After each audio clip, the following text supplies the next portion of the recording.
Andreas, ¿podríamos hacer un poquito de historia sobre el síndrome tóxico? Yo he planteado aquí rápidamente. Hoy hace exactamente 7 años, curiosamente, que comenzaron a sentir los síntomas. Este drama, exacto, sí. Y luego unos días después fueron a la clínica, ¿verdad? Esto fue el día 1 de mayo, creo. Tú mencionaste antes a la familia Vaquero, sí, de Torrejón.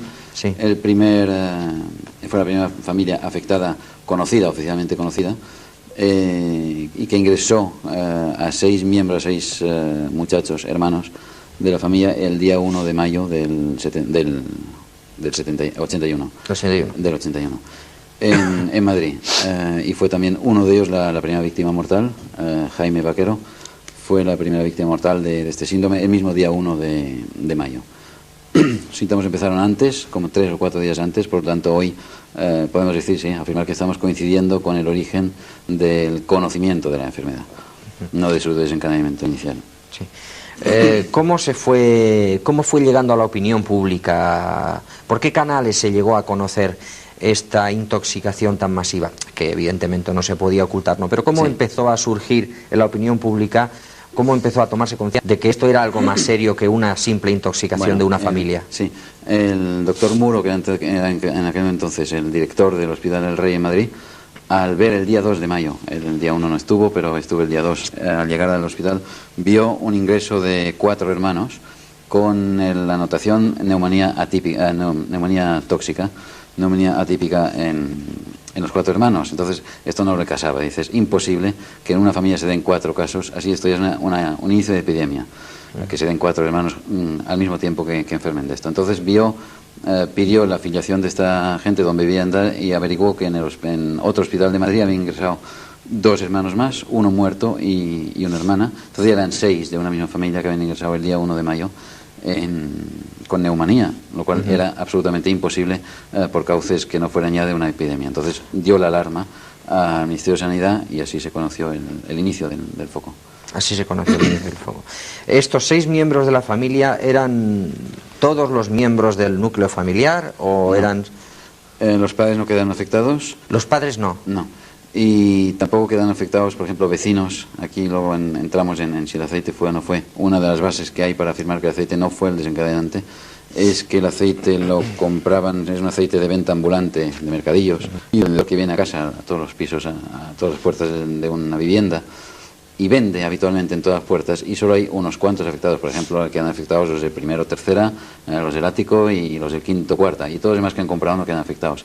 Y además dentro de cada familia quedan a lo mejor 2 miembros afectados, en este caso eran muchos, eran 4, 6, pero en otros hay 2 y 3 sanos, y la discriminación es tan enorme que al final llegamos a un porcentaje de que de todos los consumidores de aceite supuestamente tóxico, un 0,7% han quedado afectados y un 99,3%, según las estadísticas, no han quedado afectados. Eso parece un poco ilógico, ¿no? Absolutamente ilógico, sí. Bueno, yo voy a leer ahora en este libro que ha salido hace muy pocos días a la venta, este libro que se ha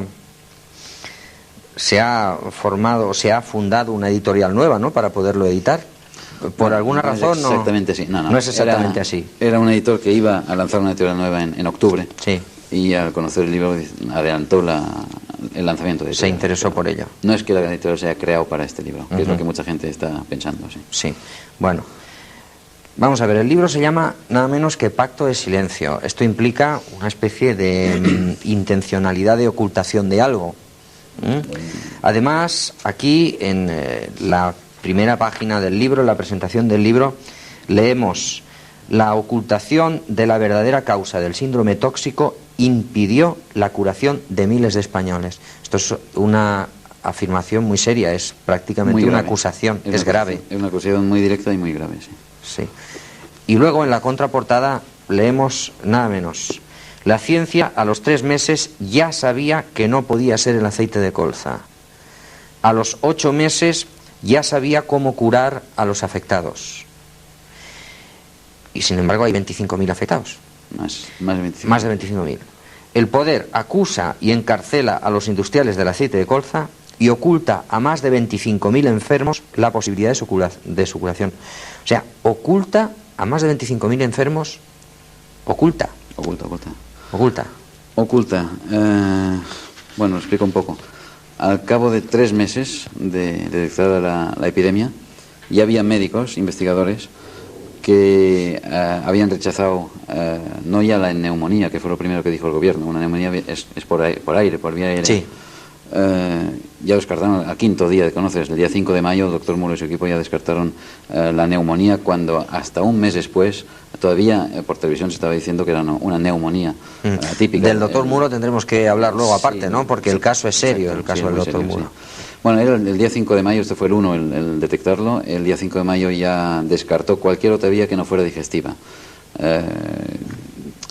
La de respiración, de inhalación, era imposible porque habían quedado afectados todos los miembros de la familia y todo el sector de población que vivía en el sector afectado.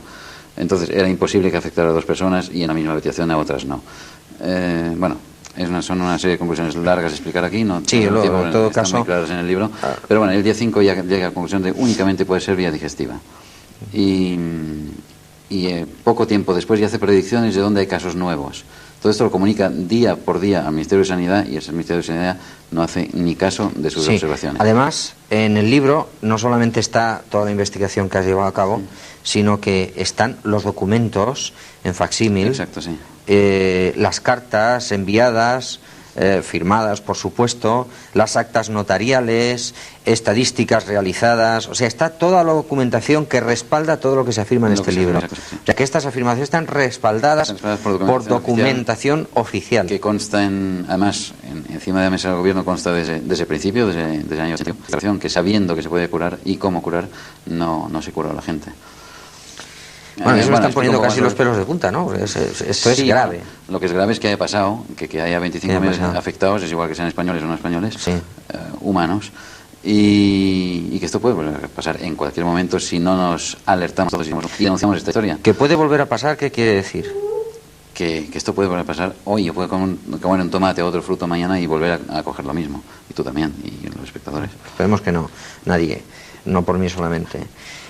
Hubieron muchas tesis, creo que es obvio ahora, ya no es necesario plantear, hubieron muchísimas tesis, se dijo pues eso, que si fue la neumonía, que fue el aire... neumonía, si fue el micoplasma, si eran unos pájaros, si eran unos pinos en la sierra.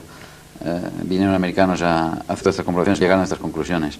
Y contra estos americanos ya hay querellas interpuestas hoy en día en Estados Unidos, contra el gobierno americano también, por falso testimonio, porque todos ellos iban...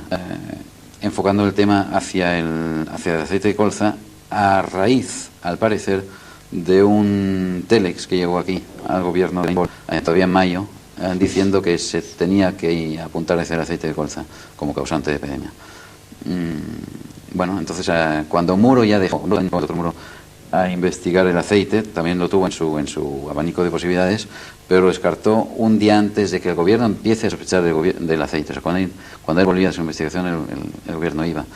Y bueno, hay todas estas las que quieras. Y esto con el agravante de que los médicos que iban diciendo lo que realmente era, pues eran ignorados.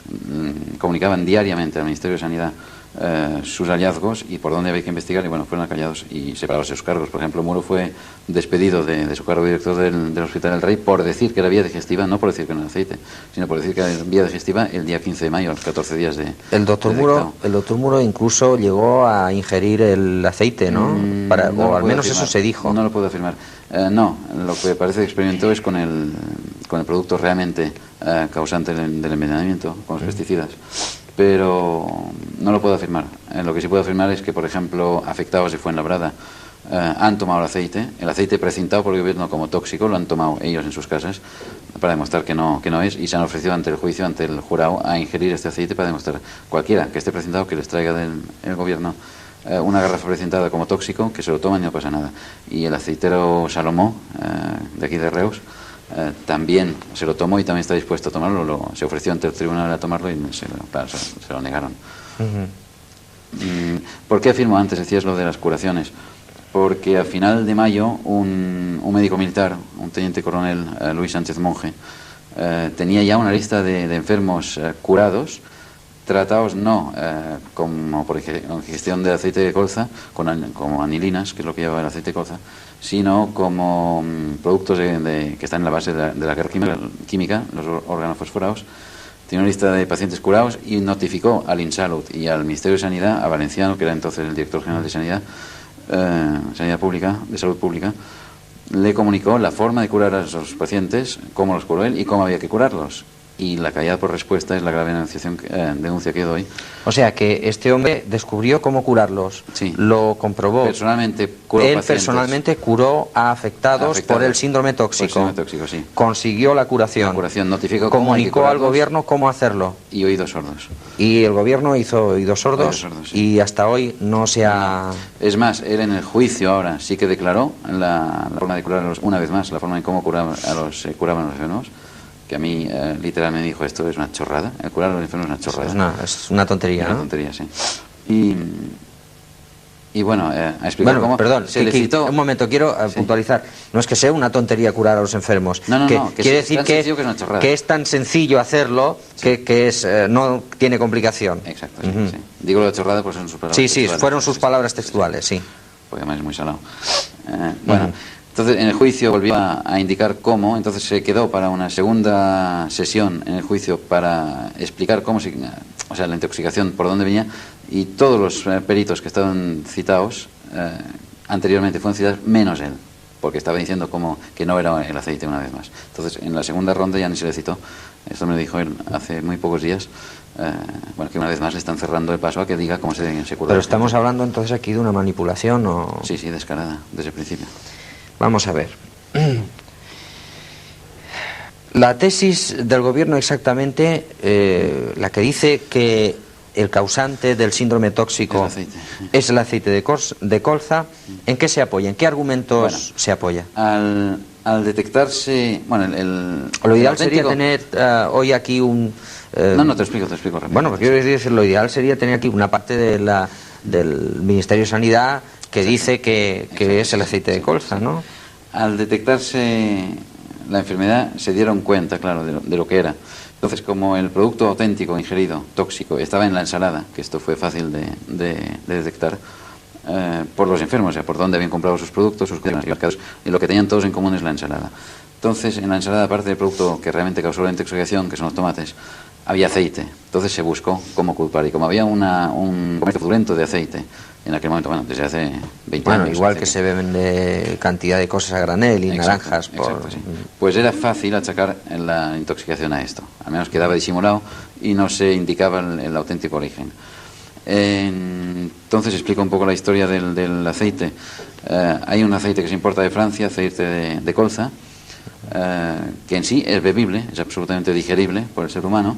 Entonces, como entra con aranceles muy bajos de importación, porque va destinado a uso industrial, se le pone un tinte para que tenga un aspecto que a nadie le apetezca tomarlo, ingerirlo. O sea, ya por el aspecto ya no lo tomas. Y estas son las anilinas famosas en que se basa el gobierno, que las anilinas son tóxicas.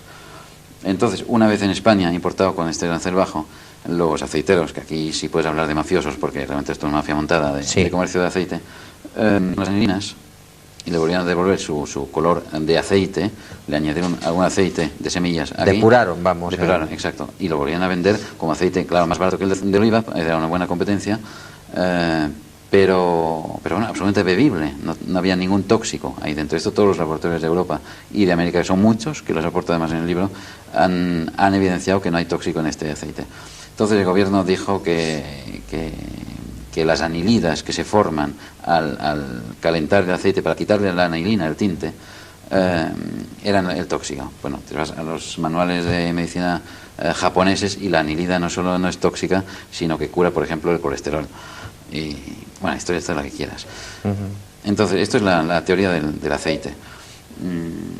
Hay 1000 ejemplos de cómo han falseado los datos para inculpar al aceite, y que no es por nada, no es que les tengan manía los aceiteros, sino que necesitan un chivo expiatorio para que no se dé cuenta nadie de lo que realmente fue.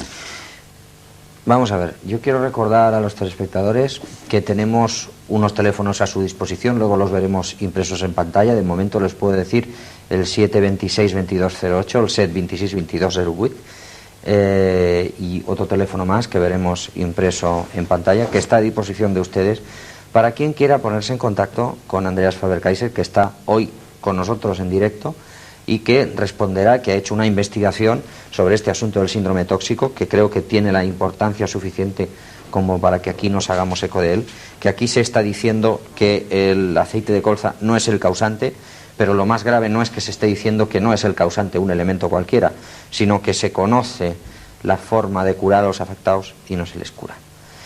O no se les curó en su momento, cuando se podía. No sé si ahora se puede. Le pregunté hace, o no. en marzo-mayo del año pasado a este médico militar, que supongo que esta curación era entonces, que hoy en día ya no había solución. Y para mi sorpresa me dijo, no todos, pero hay todavía pacientes que hoy tendrían si no una curación total, sí una mejora sensible si se aplicase el medicamento correcto. Bueno, y ahora vamos a... Dime. No, te iba a decir, a lo mejor iba a insistir un poco en la curva de incidencia de la enfermedad, porque el gobierno la administración de sanidad lo que decía es que para apoyarse en que el aceite es el causante, y voy a otro falseamiento de los datos por parte del gobierno, insistía en que dejaban de haber nuevos enfermos desde el momento en que se iniciaba el canje del aceite. Es este gráfico que tú pusiste en el libro en la página 129. Sí. Ellos argumentan, desde el día 30 de junio del 81, momento en que se inicia el canje del aceite tóxico, que supuestamente tóxico, por aceite puro de oliva, que esto fue un canje gratuito del gobierno, sí. Desde aquel momento empiezan a decaer la entrada de enfermos en hospitales, por lo tanto el aceite es el vehículo tóxico. Esto es absolutamente falso. Según este gráfico, no hay nuevos enfermos a partir del 30 de mayo, un mes antes justamente del inicio del canje, cuando todavía ni se hablaba del aceite. El 10 de junio, 10 días después de caer, de no haber más enfermos en los hospitales, hospitalizados, entradas nuevos enfermos, 10 días después se anuncia por televisión que puede ser el aceite, un aceite tóxico, pero no se retira todavía. El día 17 de junio, 17 días después de ya no haber enfermos, se anuncia que habrá un canje futuro, pero la gente seguía consumiendo en su casa hasta el día 30 de junio, o sea, hasta un mes después de ya no haber enfermos. O sea que este argumento del gobierno, que es el más fuerte que tiene el gobierno, ha caído por su propio peso. Si entonces vamos a que los enfermos enferman antes de ingresar en lo que ingresan a los 6 o 7 días de haber ingerido el tóxico, nos vamos a un mes y una semana, a 5 semanas de desfase. Bueno, estoy leyendo junto al gráfico el abogado Juan Francisco Franco, al denunciar el 26 de octubre de 1987 ante el Parlamento Europeo las manipulaciones y falsedades, estamos hablando del año pasado, en octubre pasado, hace apenas 5 o 6 meses, las manipulaciones y falsedades habidas en la investigación epidemiológica del síndrome tóxico, dijo que la curva de incidencia de la enfermedad fue elaborada, esta curva de incidencia de la que hablabas ahora, utilizando cuantos artefactos fueron necesarios para hacer coincidir el descenso de la enfermedad con el anuncio a través de los medios de difusión de la culpabilidad del aceite. Todo esto es muy grave, pero vamos a ver, entonces, si no ha sido el aceite de colza, ni los pinos, ni una neumonía, ni nada de esto, ¿cuál es el causante real del aceite? Porque esta me parece que es la gran revelación de este libro. Sí. Bueno, no es revelación del libro, bueno, a mí me pongo en claro las muchas ideas que se han lanzado. Bueno, revelación del libro, ya sí, como libro. Parece que era una especie de verdad sabida Bueno, o de secreto a voces. Sí, es una combinación de 3 productos organothiofosforados, que dicho llanamente son pesticidas. ¿Qué quiere decir insecticidas? Para que se aplican a plantaciones. No por el aire, no con spray o con espolvoreando, sino a través de la raíz, o sea, es un insecticida que se aplica a la tierra, y o sea, entra con el riego, por ejemplo. Exacto, sí. O puede ser en seco, o sea, se abona, es como un abono para la tierra. Ah, bien. Se aplica a tierra, entra por la raíz de la planta, en este caso de tomates, se aplica a solanáceas, al pimiento, por ejemplo, en este caso fueron tomates, entra en el fruto y con los jugos del tomate, en este caso metaboliza dentro del fruto y aumenta en 700 veces el tóxico inicial, que ya es tóxico, ya es veneno para el ser humano. Aumenta 700 veces la toxicidad y esto es lo que ingirieron los más graves, los murieron. Pero vamos a ver, esto, bueno, vamos a ver. Sigue, porque yo tengo una pregunta que es importante. Hay diferencias de afectados. Sí. Porque el tomate es una planta que, bueno, quien conozca el campo sabe que se va creciendo la planta, va formando pisos de tomates. Sí. Y entonces los primeros que coges, los que van más tóxico, porque el tóxico todavía está metabolizando. Este tóxico dentro del tomate está previsto, según la fabricación del tóxico, para que metabolice en un tiempo prudencial el tomate y pierda toda su toxicidad, entonces puedes recolectarlo y comerlo y no pasa nada. Lo que pasa es que se recolectó antes de que se haya metabolizado todo este proceso. Ya. Entonces los más graves son los que comieron primero, los que tenían más tóxico, y a medida que iba perdiendo, ibas bajando el tomate de la tomatera, cogías tomates ya más metabolizados y menos tóxicos. Esto hay diferencias en los afectados. O sea, hay grados de afectación en función de la toxicidad que iban llevando los tomates. También, al ser un tóxico químico y no un tóxico biológico, no es una guerra biológica sino química, lo que se experimentó ahí, un ensayo.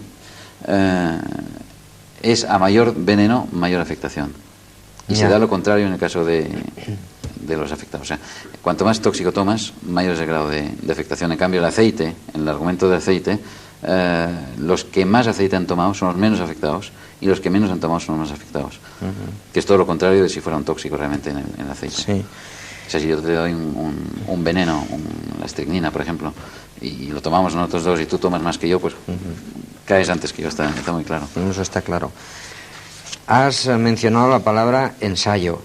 ¿Qué tipo de experimento, qué tipo de ensayo si se puede saber?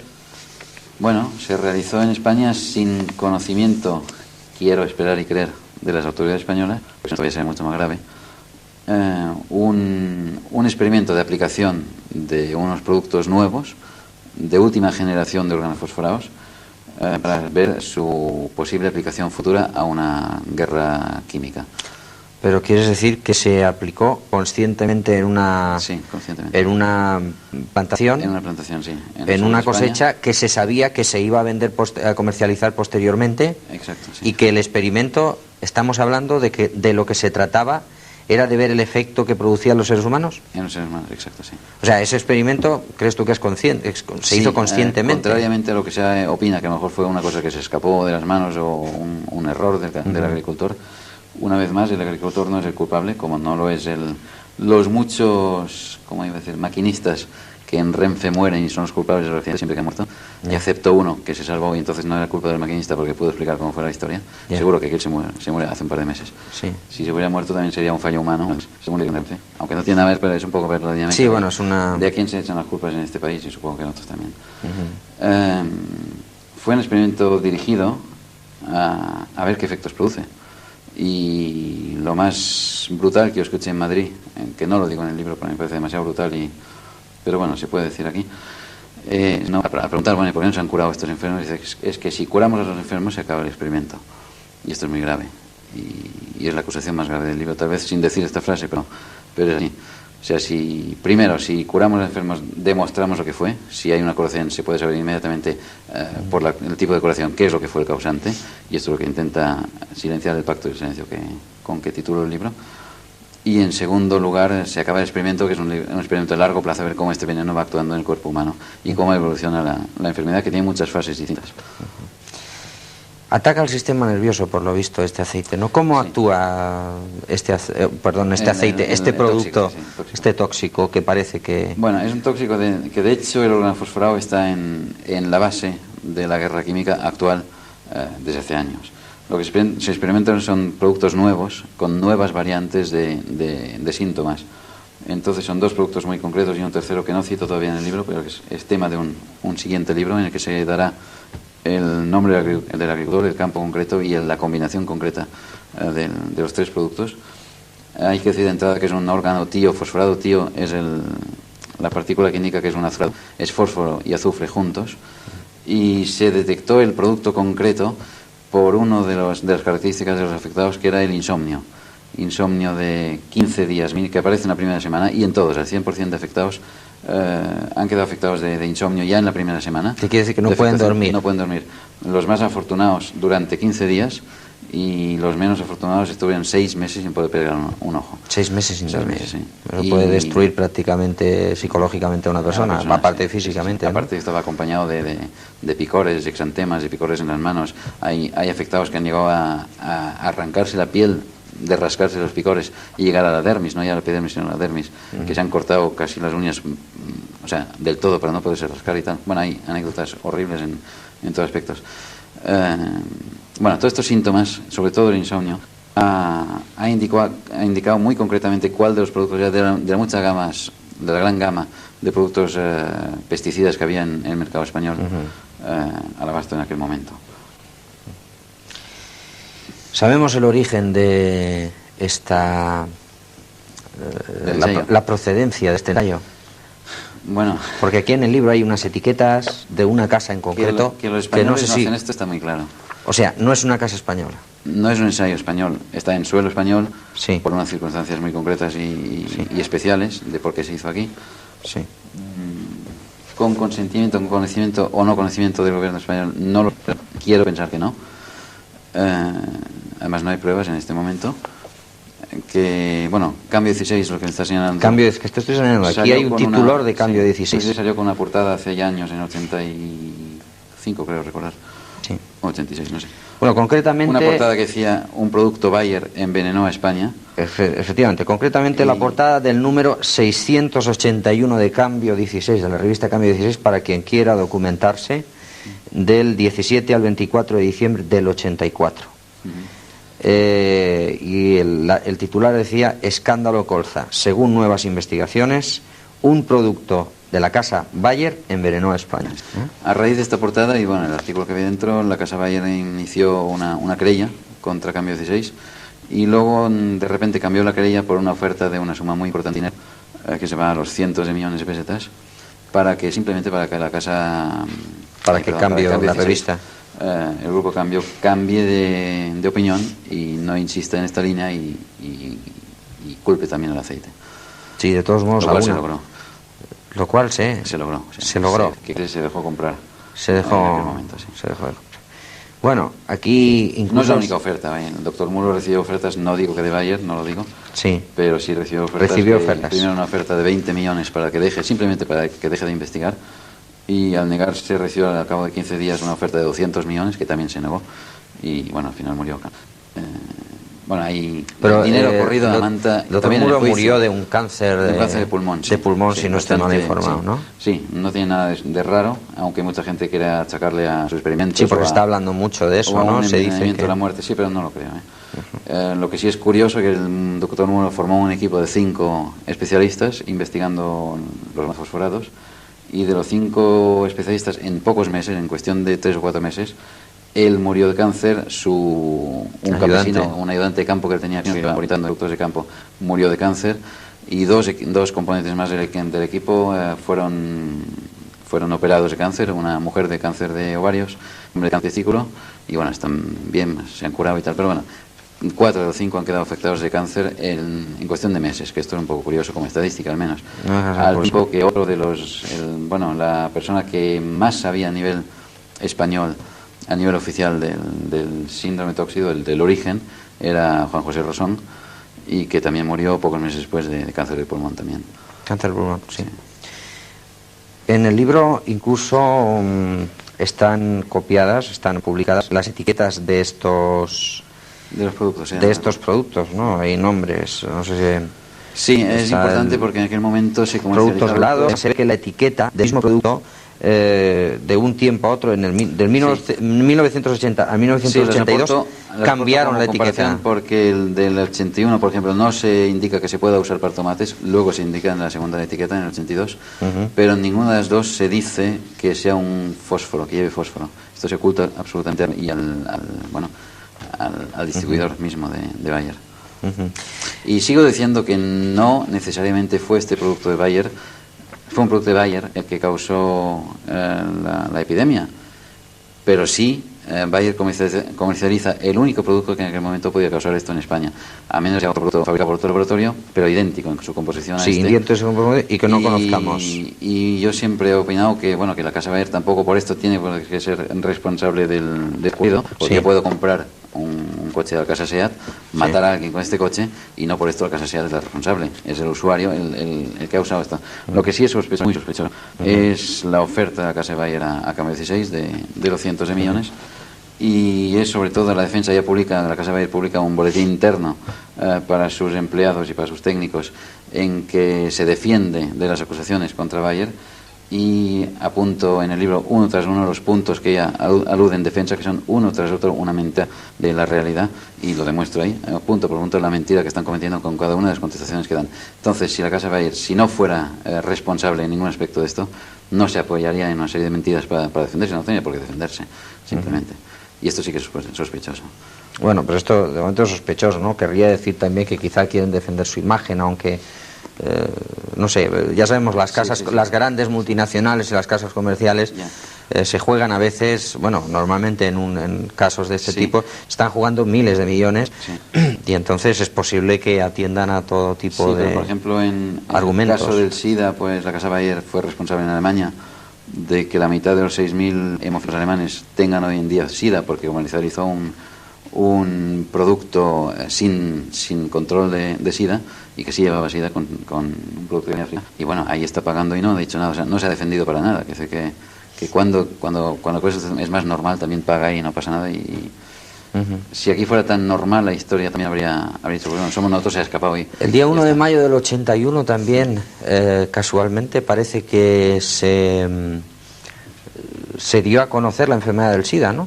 Bueno, no el 1 de mayo, en el 81. En el 81, bueno, en el mismo año 81. El mismo año, sí. No el 1 de mayo, se detecta el SIDA, que ya lleva años causando estragos, sin que, por ejemplo, aquí tengo un capítulo sobre los responsables de la sanidad mundial, entre ellos el CDC, el Centro de Control de Enfermedades en Atlanta, en Estados Unidos, que depende del gobierno americano, y la OMS, la Organización Mundial de la Salud, en Ginebra y en Europa, con sede en Europa, que, por ejemplo, se detecta en el año 81, sí, el SIDA.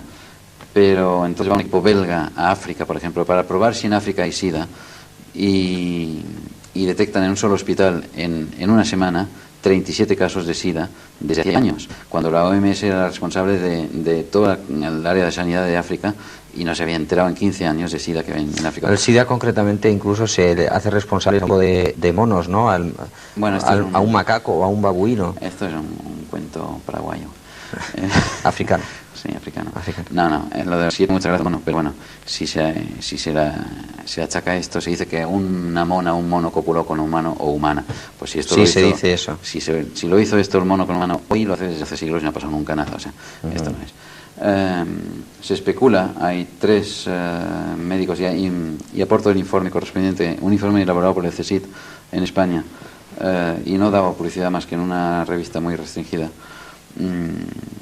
Un informe sobre el origen del SIDA, y hablan claramente y con bastante tino de 3 médicos, uno en Berlín Oriental, uno en Londres y uno en California, que los 3 coinciden en afirmar que el SIDA es un producto artificial creado por el ser humano a base de juntar un virus del ganado lanar, de oveja, con un virus de la leucemia del ganado bovino que se parece mucho al virus de la leucemia humano. Entonces hay la discrepancia si bovino o humano, pero bueno, que esto fue una manipulación en laboratorio de estos 2 virus y que fue lanzado dentro de un marco de guerra que se está dando, que dice que la guerra tradicional o... La guerra química y la guerra genética incluso existe, ¿no? No hay tanto. Y la guerra genética. De ondas de baja frecuencia existe, inactivo hoy en día, actualmente. Quiere decir que cuando se celebran tratos, yo tengo una antipatía cordial a la Thatcher, porque me parece absolutamente desacertado y bueno, está fuera de lugar su forma de gobernar. Pero dijo una cosa muy interesante cuando se reunieron Gorbachev y Reagan en Estados Unidos y pasaron por Londres antes de su reunión y dice, bueno, pues como no decidan ustedes retirar las armas químicas con todo lo que estén firmando, no llegan a ningún acuerdo, porque ya pueden dejar de construir armas nucleares, que la guerra química es mucho más grave y es mucho más incontrolable y está mucho más extendida. Es decir, en Alemania, en el sur de Alemania, hay reservas bacteriológicas, ya no químicas, para soltarlas y exterminar a Europa en un día. Quiere decir que es mucho más grave que esto, que lo nuclear incluso. Esta guerra bacteriológica y genética parece que ya tiene una antigua tradición, ¿no? Sí, bueno, sí, muy antigua. Los Estados Unidos desde el siglo XVIII, en que a un general se ocurrió preguntarle a un oficial que estaba sitiado por los indios en el fuerte de Pitt, se le ocurrió preguntarle, bueno, ¿y no puede usted extender la peste entre los indios? Y aquel dio vueltas y dijo, pues ¿por qué no? Y cogieron frazadas de peste infectadas con el bacilo de la peste, las metieron en el campo de los indios y exterminaron a los indios. Esto fue el inicio de la guerra bacteriológica por parte de Estados Unidos. Bueno, hemos consumido prácticamente el tiempo del que disponíamos. No sé si queda algo importante que decir. Yo te rogaría, queda muchísimo. El libro está para eso, el libro se llama Pacto de Silencio, editado por Compañía General de las Letras, y el escritor, el autor, es Andreas Kaiser, que hoy hemos tenido aquí con nosotros. Andreas, la situación actual del síndrome tóxico. Hemos dicho aquí, en este programa se ha dicho que se sabía cómo curar esto. ¿Qué podemos hacer? O sea, ¿qué conclusiones rápidamente, porque tenemos más tiempo? Conclusiones muy rápidas. Hay un juicio en marcha con una treintena aproximadamente de acusados, de los cuales 9, los principales acusados, los hermanos Bencoechea a la cabeza y Salomó por parte catalana. El fiscal les pide más de 10.000 años de cárcel a cada uno de ellos, por un delito que no han cometido nunca, que es el envenenar a 25.000 españoles. Lo que en sí han hecho es un chanchullo, o sea, un fraude de Hacienda. Sí, tenían sus fraudes de Hacienda y tal, fraude fiscal, pero no vamos y alimenticio, pero que nunca envenenó a nadie, ¿vale? Por esto les puede caer una multa, una sanción mínima. Hay tantos fraudes en este país que, vamos, estarían todos encerrados en este momento. Esto se venía haciendo desde hace 10 años, no pasaba nunca nada. No hay ningún cambio. Yo pregunté cuál es la primera cisterna y no hay ningún cambio entre la anterior y esto. Es el mismo aceite que se importaba siempre. Esta gente ya han expurgado su delito con el tiempo que han estado en la cárcel. Lo que hay que conseguir es que, y por esto la urgencia del libro, es que haya una presión a nivel de una publicación o de opinión de la calle, de que no se les pueda inculpar libremente y tranquilamente a esta gente que no han cometido este crimen. Fuera. Hay que cortar este juicio e iniciar uno nuevo que busque a los auténticos criminales, y hay que sentar a la administración en el banquillo, a la española por descontado por el pacto de silencio que firmó, y a la americana muy posiblemente, y tal vez alguna otra, pero está seguro. Además ya hay querellas en este sentido en marcha. Lo único que ya no se llega a tiempo para culparlos sí, pero no para castigar a los auténticos criminales que están esperando el año 91 en candelas para que se han cumplido los 10 años que marca la ley para que ellos queden libres del delito cometido. Y bueno, esto es lo que se ha intentado con este juicio. Primero, retrasarlo hasta el año 87, porque habían pasado el plazo de 5 años para poder distribuir los albaranes que indicaban el producto auténtico, que están destruidos ya. Claro, al cumplir los 5 años de año fiscal. Ya no se puede demostrar con albaranes la red, pero sí puede demostrar por otros conductos. Se ha conseguido esto, pero si hay que iniciar un nuevo proceso, pasarán meses largos, a lo mejor años, y hasta que hay sentencia, esta gente está libre legalmente de expurgar culpa, que por otra parte me parece bien. O sea, no soy de los que piensan que hay que sentar a la gente en el banquillo, que no se gana nada con esto. Simplemente que la opinión pública sepa quién fue, y bueno, que como digo en el libro, que para la próxima estemos sobre aviso. Y que no vuelva a suceder. Y que no vuelva a suceder, sí. Bien. Hemos tratado de ver una visión nueva, de compartir una visión nueva de este asunto tan nefasto y que ha asolado la vida, los hogares de muchísimos compatriotas, los hogares de muchísimos seres humanos, no importa la nacionalidad, que han sufrido, que sufren y que seguirán sufriendo a causa del llamado síndrome tóxico, esta cosa tan indefinida que no sabemos ni lo que quiere decir. Síndrome tóxico realmente, si queremos traducirlo, no quiere decir absolutamente nada, realmente, sino que unas personas, simplemente quiere decir unas personas están intoxicadas. Eso es todo lo que quiere decir.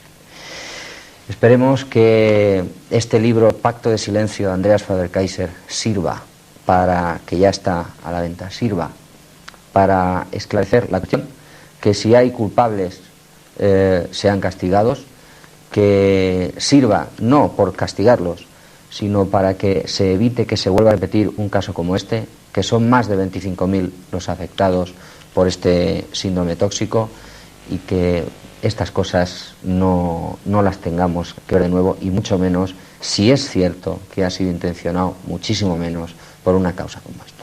Gracias por su atención y hasta otra ocasión.